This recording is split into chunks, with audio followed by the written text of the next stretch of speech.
আরে দাদা, আপনি ভেতরে আসুন না। নমস্কার বৌদি। না না, ভেতরে যাব না। রনিত আছে? হ্যাঁ। আরে রাহুল, তুই অনেকদিন পর, ভেতরে আয়। না না ভাই, ভেতরে যাব না, তোর সাথে একটু দরকার ছিল। হ্যাঁ বল, কি হয়েছে? আসলে আমি দুবাইতে জব পেয়েছি। আরে কংগ্রাচুলেশনস ভাই, কিন্তু তুই এত স্যাড কেন? কি হয়েছে? আমার 5 লাখ টাকার খুব দরকার। 5 লাখ টাকা? কিন্তু 5 লাখ টাকা দিয়ে কি করবি তুই? আসলে টিকিটের খরচা আর এজেন্টকেও দিতে হবে, আর তুই তো জানিসই স্যালারি 1 মাস পরে পাবো। তাই সব মিলিয়ে ওই 5 লাখ টাকার মতন দরকার ছিল। 1 মিনিট দাঁড়া।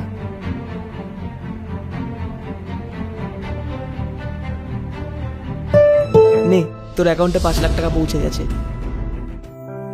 থ্যাংক ইউ সো মাচ ভাই। তুই নিজেও জানিস না তুই আমার কত বড় হেল্প করলি ইয়ার। আরে ভাই, তুই আমাকে বন্ধুও বলছিস, আবার থ্যাংক ইউ জানাচ্ছিস। শোন, দুবাইতে গিয়ে নিজের খেয়াল রাখবি, আর যখন কোনো প্রয়োজন পড়বে আমাকে অবশ্যই জানাবি। ভাই থ্যাংক ইউ রে, আমি খুব তাড়াতাড়ি তোর টাকাটা দিয়ে দেবো। আরে ভাই, আমি তোর থেকে চেয়েছি যখন তোর সময় হবে তখন তুই টাকাটা দিয়ে দিবি, আর এসব নিয়ে কোনো চিন্তা করবি না। আসছি আসছি বৌদি, বাই।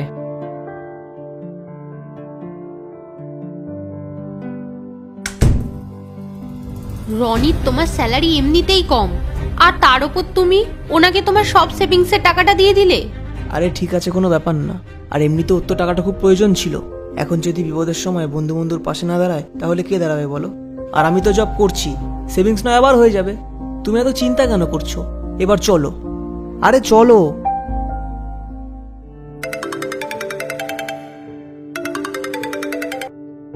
হ্যালো। হ্যাঁ মিস্টার রনিত, হ্যাঁ বলছি, বলুন। আপনাকে জব থেকে বার করে দেওয়া হয়েছে। কাল থেকে অফিসে আসার কোনো প্রয়োজন নেই। আরে আপনি আমাকে এভাবে কিভাবে জব থেকে বার করতে পারেন? আমি কোম্পানির জন্য এত পরিশ্রম করেছি, আর আপনি কোনো নোটিশ ছাড়া আমাকে এভাবে বার করে দিচ্ছেন? দেখুন, আমি খুব দুঃখিত, এটা বসের অর্ডার, এতে আমার কিছু করার নেই। কালকে আপনার টার্মিনেশন লেটারটা আপনি আপনার হাতে পেয়ে যাবেন। কিন্তু স্যার, আমার কথাটা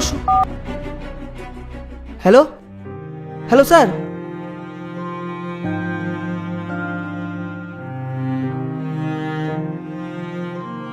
কি হয়েছে রনিত? তুমি এরকম মনমরা হয়ে কেন বসে আছো? সব শেষ হয়ে